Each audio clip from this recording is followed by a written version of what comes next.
समूह साध संगत जी, प्यार भरी राधा स्वामी जी। साध संगत जी, आज मैं आपके लिए बहुत ही रूहानी भरी साखी लेकर आई हूँ। आशा करती हूँ आपको ये साखी अच्छी लगेगी। गुरु की महिमा, गुरु की ताकत, गुरु के द्वारा दिया गया भजन सिमरन की शक्ति के बारे में हम इस साखी में बताने जा रहे हैं। साध संगत जी, जैसे कि हम सब जानते हैं, हम में से किसी ने भी परमात्मा को तो देखा नहीं, पर अगर आप परमात्मा को पाना चाहते हो या उस परमात्मा का दीदार करना चाहते हो तो एक बार सतगुरु की शरण ले लो। साध संगत जी, कहते हैं कि हम देवी देवताओं की पूजा करते हैं, क्या हम उनको कभी देख सकते हैं?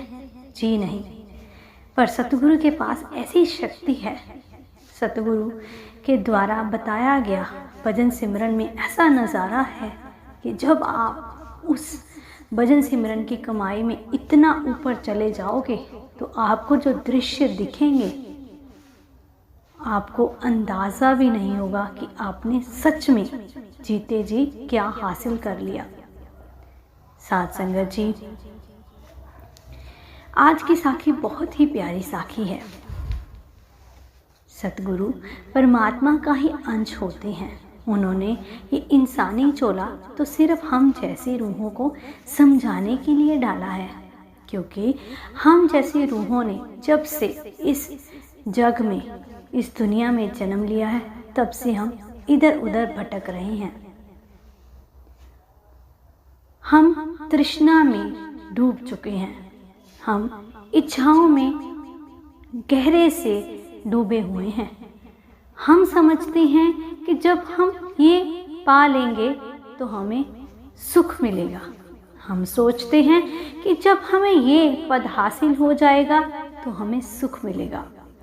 सुख इन दुनियावी चीज़ों में नहीं है। कुछ पल की सुख की आशा के लिए हम पता नहीं क्या क्या मन्नतें मांगते हैं। साध संगत जी, बाबा जी तो यहाँ तक भी कहते हैं कि किससे मांगते हो और क्यों मांगते हो। जब से हमारा जन्म हुआ, हमारे जन्म से पहले ही हमारे भाग्य में जो भी लिखा है, जो भी मिलना है, वो सब तय उस प्रभु परमात्मा ने कर दिया हुआ है। यहाँ तक कि हमें इंसानी जामे में सतगुरु का मिलना भी उस परमात्मा ने हमारे लेखे में लिखा होता है। साध संगत जी, बाबा जी हर सत्संग में यही कहते हैं कि हम में से बहुत सारे बाबा जी के आगे खड़े हो जाते हैं और कहते हैं, बाबा जी हमसे भजन सिमरन नहीं होता, बाबा जी हमसे भजन सिमरन नहीं होता।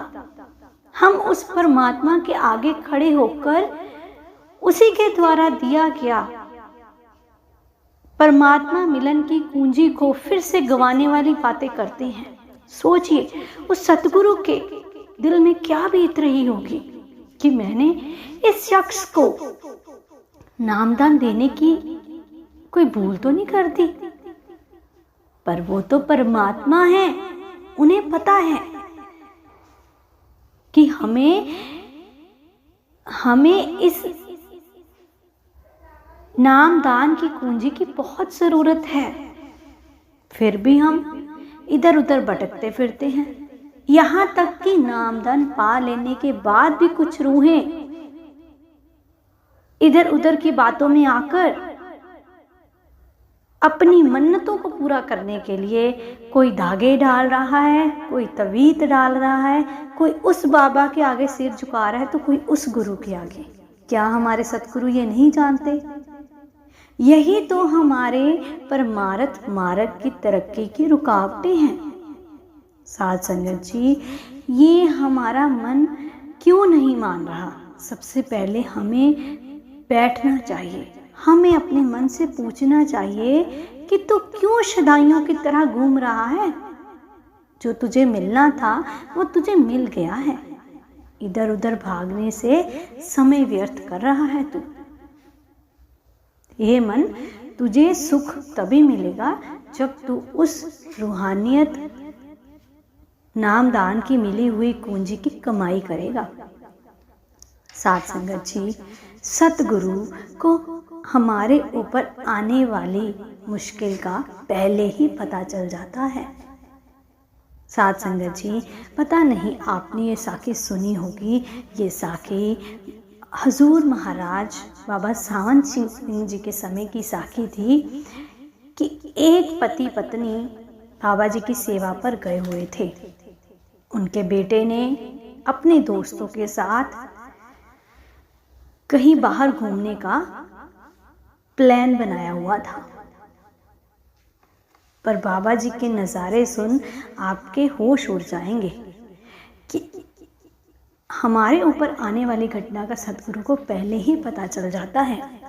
हजूर जी ने उस पति पत्नी के जोड़े को सेवा पर आने से पहले ही बोल दिया कि अपने बेटे को सेवा पर लेकर आना ही है। अब पति पत्नी जब घर गए, उन्होंने बेटे को बोला कि बेटा हम कल सुबह सेवा पर जा रहे हैं, पर हजूर जी ने स्पेशल तुझे लाने के लिए बोला है। तो बेटा कहने लगा कि मम्मी डैडी, क्या आपको नहीं पता कि मैंने इतने सालों बाद अपने दोस्तों यारों के साथ घूमने के लिए प्लान बनाया है। अब आप लोग भी समझते हैं कि आजकल के बच्चों में अजीब सा जुनून है कि एक बात अगर मुंह से निकाल दी तो उसको पूरा करने में दिन रात एक कर देंगे, पर वो बात पूरी होनी चाहिए। तो साध संगत जी, हुआ यूँ अगले दिन पति पत्नी तो सेवा पर चले गए, पर वो कह कर गए कि बेटा तुम्हें हजूर जी बहुत याद कर रहे हैं, क्योंकि ये लड़का जब छोटी सी उम्र में था तब ये सेवा पर बहुत जाता था, पर जैसे ही ये कॉलेज जाने लगा तो इसने सेवा छोड़ दी। पर हजूर जी जिस पर एक बार दृष्टि डाल दी तो फिर जन्म जन्मांतर तक उसका साथ देते हैं। तो साध संगत जी, जब उस लड़के को अपने दोस्तों का फ़ोन आया कि यार हम निकल चुके हैं, तो भी तैयार हो जा, तो वो कहता कि यार बात ऐसी है, मुझे हजूर जी ने बुलाया है, मम्मी पापा तो चले गए हैं, पर मैंने तो आप लोगों के साथ प्लान बनाया था। फिर उसने अपने यार दोस्तों को कहा कि आप लोगों ने ब्यास से निकलते हुए आना है, मैं ऐसा करता हूँ अभी आपके आने का समय है, तो मैं हजूर जी को मिलकर जल्दी से फ्री होकर वहाँ बाहर गेट पर खड़ा होऊंगा और तुम मुझे वहाँ से ले लेना। तो दोस्त कहते चल ठीक है। तो वो लड़का ब्यास की ओर निकल गया। जब हजूर जी के पास पहुँचा तो हजूर जी कहते अच्छी बात है तू आ गया। तो वो कहता कि हजूर जी, मैंने अपने यार दोस्तों के साथ घूमने जाना है, मुझे जल्दी से काम बता दीजिए। हजूर जी कहते काम? कौन सा काम? मैंने तुझे बुलाया है सेवा के लिए, चल उठ सेवा पर चले। हजूर जी आज तक किसी के साथ सेवा के लिए साथ में नहीं चले, वो सेवादारों को सेवा समझा देते थे, पर ऐसी क्या बात थी, हजूर जी उस लड़के के साथ चलना शुरू कर दिया। हजूर जी कहते हजूर जी को पता था कि कोई ना कोई आपदा आने वाली है, तो वो उसका समय निकाल रहे थे। उधर उसको पता था कि मैं दोस्तों को कहकर आया हूँ कि मैं जल्दी फ्री हो जाऊँगा, पर हजूर जी ने एक बार उसकी बाजू पकड़ ली। अब तो हजूर जी उसके साथ चलने लग पड़े। तो वो लड़का कहता कि हजूर जी सेवा कहाँ पर है? वो कहते तो चल तो सही, मैं भी तो तेरे साथ ही जा रहा हूँ, हम आज इकट्ठे मिलकर सेवा करेंगे। वो कहता हजूर जी नहीं, आप अपने सेवादारों को भेज दो, आप सेवा नहीं करोगे। हजूर जी कहते ये क्या बात हुई, मैं भी तो इस डेरे का आपकी तरह एक सेवादार हूँ। हजूर जी उसको काफ़ी दूर ले गए और कहने लगे कि ये मिट्टी की सेवा करनी शुरू कर दी। हजूर जी उसके पास कुर्सी लगाकर बैठ गए। अब वो लड़का सोच में डूब गया कि मैं निकलूं कैसे, पर जैसे जैसे वो सेवा करने लगा उसके मन ही बदल गया, उसके मन से निकल ही गया कि मैंने तो घूमने जाना था। उधर उसके बाहर दोस्त इंतज़ार कर रहे थे। अब हमें ये भी पता है कि डेरे के अंदर फ़ोन लेकर जाना मना है। अब वो फ़ोन कर रहे थे, पर फ़ोन तो उसका जमा था, पर उस लड़के के दिमाग से निकल गया। वो लड़के जो दोस्त घूमने के लिए आए थे, उसको लेने के लिए आए थे, वो निकल पड़े। कहते हैं कि वो दोस्त मनाली की ओर जाने लगे। उधर सुबह से शाम हो गई। और जब उस आपदा का समय निकल गया, उधर उस लड़के की सेवा भी ख़त्म हो गई और उसके माँ बाप अपने बेटे के पास आए और हजूर जी भी वहाँ बैठे हुए थे। तो वो ये नज़ारा देखकर हैरान हो गए कि आज हजूर जी सारा दिन इसी के साथ रहे। तो हजूर जी कहते, चल अब बस कर, बाकी सेवा कल करेंगे, अब तू चल, तेरे मम्मी पापा आए हैं। तो वो लड़का हजूर जी को राधा स्वामी जी बुलाकर चला जाता है। हजूर जी भी कोठी में चले जाते हैं। कहते हैं जब वो लड़का फ़ोन सेंटर से अपना फ़ोन लेता है तो देखता है कि उसके दोस्तों की बड़ी मिस कॉल्स आई हैं। तो वो वापस ट्राई करता है तो कोई फ़ोन नहीं उठाता। जब वो घर आता है तो अपना खाना पीना खाकर टीवी देखना शुरू कर देता है। उसके दिमाग में आता ही नहीं है कि मैंने आज घूमने जाना था। जैसे मानो कि उस बाबा जी ने उसका पूरा मन ही बदल दिया हो।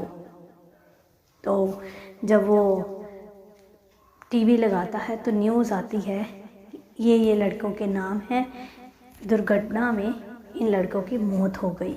जब वो ये देखता है उसकी आंखें फटी की फटी रह जाती हैं। वो जल्द से उन लड़कों के माँ बाप को फ़ोन करता है और वो रोते रोते फ़ोन उठाती हैं कि हमारे साथ ये घटना घट गई। अब वो यही बात अपने माँ बाप को बताता है। उस लड़के के माँ बाप रोना शुरू कर देते हैं, रोते रोते अपने बेटे को गले लगा लेते हैं और कहते हैं चला हजूर जी का शुक्रिया करें। उन्होंने बहुत बड़ी फ़ोटो हजूर जी की अपने लॉबी में लगाई हुई थी और हजूर जी की फ़ोटो के आगे तीनों सिर झुकाकर गिर जाते हैं कि हजूर जी आप सच में हमारे असली माँ बाप हो, जिन्होंने आज मेरे बेटे को इस दुर्घटना से बचा लिया। तो साथ संगत जी, ऐसे हैं सतगुरु, ऐसे हैं उनके खेल। इसीलिए मैं आपको हर साखी में यही कहती हूँ कि सतगुरु परमात्मा का ही अंश है। वो हम लोगों की भूल है कि हम उनको इंसान समझकर बैठे हैं। उनके द्वारा दिए गए हुक्म की पालना करें तो हम कहाँ से कहाँ तक की तैयारी कर लें। पर हम हैं कि हमें मिली हुई नामदान की पूंजी, उसकी कमाई करने के सिवाय हम बाकी सब काम दुनियावी कर रहे हैं, जो कि एक भी साथ नहीं जाना। साथ जाना है तो नामदान की गई कमाई। साथ संगत जी, सतगुरु सच में परमात्मा का ही अंश है। वो अपने बच्चों के लिए सच में एक सच्चे माँ बाप की तरह रोल प्ले करते हैं। सतगुरु जिसका हाथ थाम लेते हैं उसका हाथ कभी नहीं छोड़ते। ज़िंदगी में बहुत सारी मुश्किलें आती हैं, पर इन मुश्किलों से घबराना नहीं चाहिए। इन मुश्किलों का डटकर सामना करनी चाहिए। साथ संगत जी, एक और बहुत प्यारी सी साखी है। साथ संगत जी, इस साखी में डेरे में आई आपदा का बाबा जी को कैसे पता चला। सतगुरु परमात्मा का ही अंश है। कहते हैं कि जब डेरे ब्यास में भंडारा होता है तो भरपूर मात्रा में संगत आती है और उन भरपूर मात्रा की संगत का सतगुरु को पहले ही पता होता है और वो सेवादारों को उस तरह से लंगर बनाने के लिए कहते हैं। सेवादार बड़े साफ सफाई से लंगर बनाते हैं, बड़े प्यार से, बड़े चाव से लंगर बनाते हैं। पर लंगर बनाते हुए ऐसी घटना हुई कि सब सेवादार चौंक गए।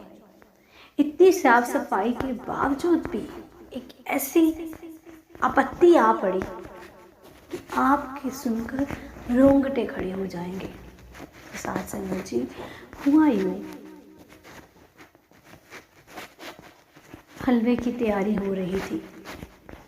अब संगत बड़े प्यार से हलवा खाती है। हलवा देसी घी में और बहुत सारे ड्राई फ्रूट का उपयोग करके बनाया जाता है।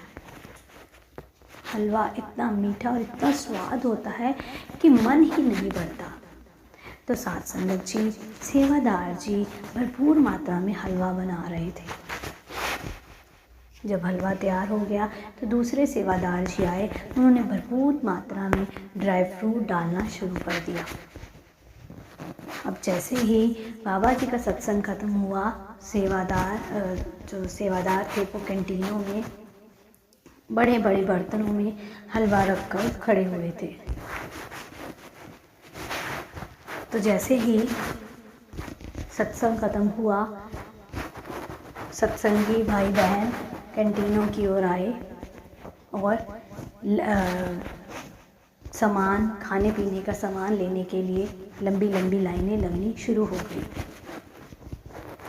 साध संगत जी लंबी लंबी लाइनों में हलवा लेने की भी लाइन बहुत लंबी लगी हुई थी। तो साध संगत जी, सेवादार जी ने हलवा बरताना अभी शुरू ही करना था कि बाबा जी का अचानक से हुक्म आ गया कि हलवा नहीं बरताया जाएगा। अब जो संगत हलवा लेने के लिए खड़ी थी, जब उन्होंने उसी समय कैंटीन में स्पीच होने लगी कि बाबा जी का हुक्म है कि आज कैंटीनों में बाकी सारा सामान दिया जाएगा पर हलवा नहीं बरताया जाएगा। तो साध संगत जी, जब संगत के कानों में ये खबर पड़ी तो वो संगत बहुत नाराज़ हुई।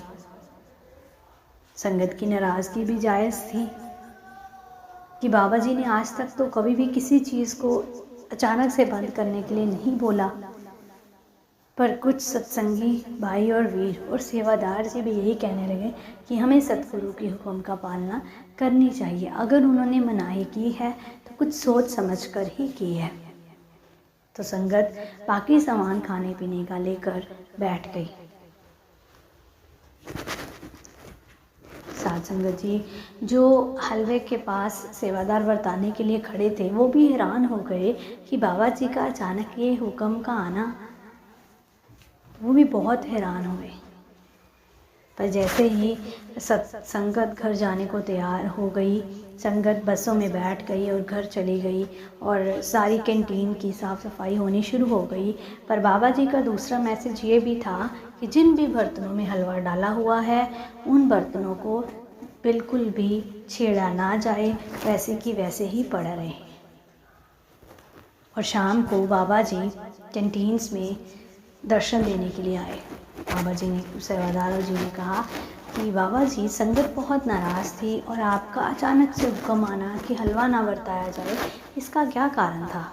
बाबा जी कहते, अब मेरी प्यार से बात सुनो, आपसे बहुत बड़ी भूल हो गई है।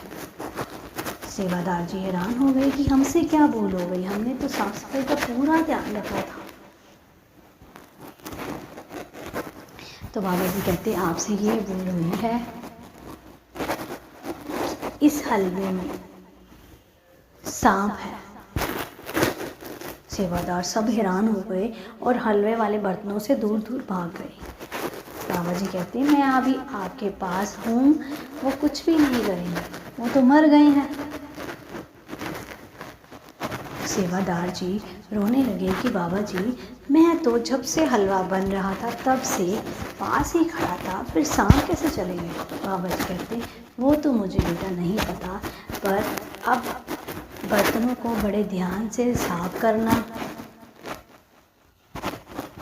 जैसे ही तुम हलवा डाल रहे थे तो नीचे सांप बैठा हुआ था। सेवादार जी हैरान हो गए और बाबा जी का शुक्रिया करने लगे कि बाबा जी, आपने आज के दिन में आई बहुत बड़ी आपदा को रोक लिया। बाबा जी कहते, मेरे ऊपर भी बड़े महाराज की मेहर है। संगत का पूरा ख्याल रखने के लिए उन्होंने मुझे जो गद्दी पर बिठाया है, ये उसी लाज ने मुझे बचा लिया। सेवादार जी बाबा जी का शुक्रिया करने लगे और बाबा जी ने बड़े प्यार से उन सेवादारों के को हाथ जोड़े और सेवादार जी ने भी बाबा जी को राधा स्वामी बोली और बाबा जी वहाँ से चल दिए। सेवादार आपस में बातें करने लगे। सच में सतगुरु परमात्मा का ही अंश है। बाबा जी ने आज बहुत बड़ी आपदा से बचा लिया। ये डेरे में जितने भी सतगुरु आए हैं, ये उनकी नाम कमाई की शक्ति है जो डेरे में आने वाली आपदा से संगत को बचा लिया। तो साथ संगत जी, अगर आपको मेरी साखी अच्छी लगी हो, मेरी इस साखी को लाइक करें, शेयर करें और हमारे इस चैनल को सब्सक्राइब भी ज़रूर करें जी। और बाबा जी का दिया हुआ हर हुक्म की पालना करें। राधा स्वामी जी।